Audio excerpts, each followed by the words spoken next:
Bienvenue sur Mot pour Mot, le podcast de la ville de Meaux. Retrouvez toutes les semaines un nouvel invité qui viendra apporter un éclairage ou une expertise autour d'un thème cher à notre ville comme la culture, l'éducation, la santé. Je vous donne rendez-vous donc chaque semaine pour un nouvel épisode à retrouver sur toutes les plateformes de streaming et sur le site de la ville. En attendant, belle écoute.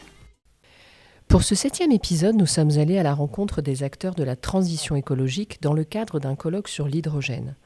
En effet, le 15 octobre dernier s'est tenue la 2e édition des rencontres Roissy-Meaux Aéropôle qui réunissait de nombreuses personnalités, élus, chefs d'entreprise, présidents d'université, pour mener une grande réflexion sur la décarbonation et les nouvelles énergies. À ce titre, nous avons rencontré un acteur clé qui a fait l'honneur d'être notre invité. Édouard Philippe, bonjour. Bonjour. Vous êtes présent aujourd'hui en tant que maire du Havre, mais surtout en tant qu'un acteur de la transition écologique. Je crois savoir que vous avez toujours eu à cœur de la défendre, et notamment sur votre territoire, puisque je sais que dans quelques années, vous allez accueillir un futur spot de production, notamment dans la banlieue du Havre, à Gonfreville, porté par Life, dont le PDG est là d'ailleurs aujourd'hui.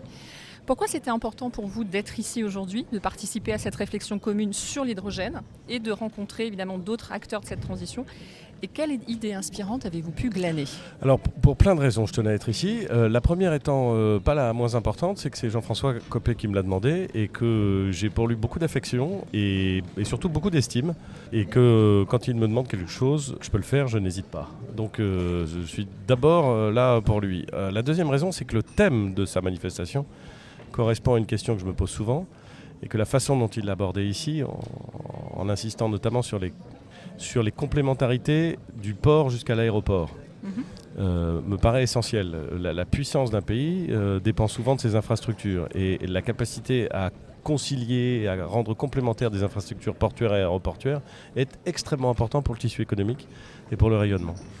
Ce qui est vrai, c'est que la question de la transition écologique, de la production d'hydrogène, est une question qui est très prégnante au Havre, parce que le Havre, c'est un port, c'est le premier port français par le commerce extérieur, c'est donc le lieu d'importation d'un certain nombre de matières, de molécules, et c'est aussi un lieu de production industrielle, pendant très longtemps tourné vers la pétrochimie, mais qui depuis une dizaine d'années, ou un peu plus même d'ailleurs, s'organise pour participer à la transition. Et parce qu'il y a une électricité abondante, on est en Normandie, des centrales nucléaires dans la Manche, dans la Seine-Maritime, on a une électricité abondante et peu chère, ce qui permet d'être à la pointe en matière d'électrification de l'industrie, donc de décarbonation de l'industrie et donc de production d'hydrogène, avec non pas un projet, mais plusieurs projets qui s'inscrivent dans cette logique de l'utilisation de l'hydrogène, soit pour décarboner la production, par exemple, d'engrais, c'est le projet de Yara, soit production d'hydrogène pour participer à la production de e-carburants, carburants de synthèse qui vont être utilisés soit dans le transport aérien, soit dans le transport maritime, et au-delà encore, production d'hydrogène pour faciliter les projets de mobilité ou même de décarbonation de l'industrie pétrochimique, puisque Total lui-même utilise et porte un de ces projets de production d'hydrogène. Donc on est vraiment dans quelque chose de global, de systémique, et dont on est assez fier, je dois dire, au Havre.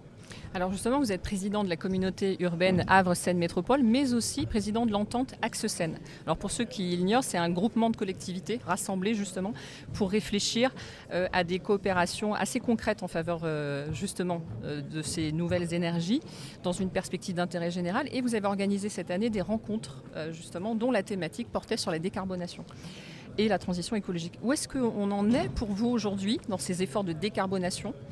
Quel progrès vous avez pu observer ou quel obstacle ? Et à votre avis, quels sont les leviers encore qu'on peut actionner pour accélérer la transition vers une économie plus verte ?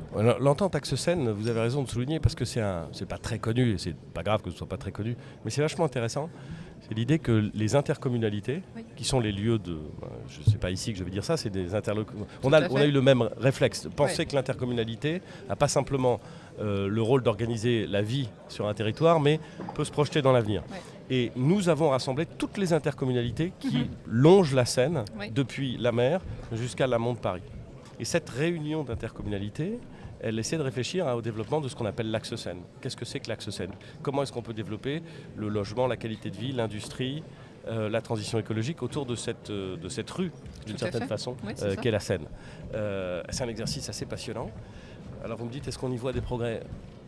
Vous savez, toutes ces évolutions qui sont indispensables, attendues, s'exposent au fond au même constat. C'est à la fois la transition est engagée, donc oui, il y a des progrès. Oui. Et c'est pas des petits progrès, il y a des vrais progrès, mais on a envie que ça aille plus vite. On a besoin que ça aille Bien plus sûr. vite. Donc oui, on a des progrès. Réels en matière de production d'hydrogène, en matière de recyclage du plastique, en matière de développement d'énergies nouvelles, entre guillemets, parce que les énergies ne sont pas nouvelles, mais de nouvelles façons de transporter le potentiel énergétique qui permet ensuite les mobilités. Mais en même temps, la tâche est immense et si j'ose dire, le retourne. Donc on avance et il faut qu'on avance encore un peu plus vite. Très bien. Alors pour reparler du maritime, puisque c'est un peu votre sujet, Le Havre étant évidemment le premier port, un des premiers ports en France, si ce n'est le premier port, je crois. Vous étiez monté à bord en 2017 du premier bateau à hydrogène, l'Energy Observer, dont il y a une maquette à côté de moi, et son PDG Victorien Hérussard est quelque part ici aujourd'hui pour justement nous en parler. Quels sont selon vous les avantages de l'hydrogène qui en font une option un peu prometteuse pour devenir l'énergie, si ce n'est le carburant du maritime, du secteur maritime demain ? C'est une grande question de savoir quel va être le carburant du secteur maritime demain, parce que le transport maritime, on le voit plus au Havre qu'à Meaux, c'est vrai. Mais néanmoins, le transport maritime, c'est un enjeu absolument essentiel. 85 à 90% du commerce physique de marchandises Tout à fait, dans le monde transite par les bateaux et donc par les ports. Ça veut dire que toutes les choses qu'on porte, toutes les choses qu'on voit, grosso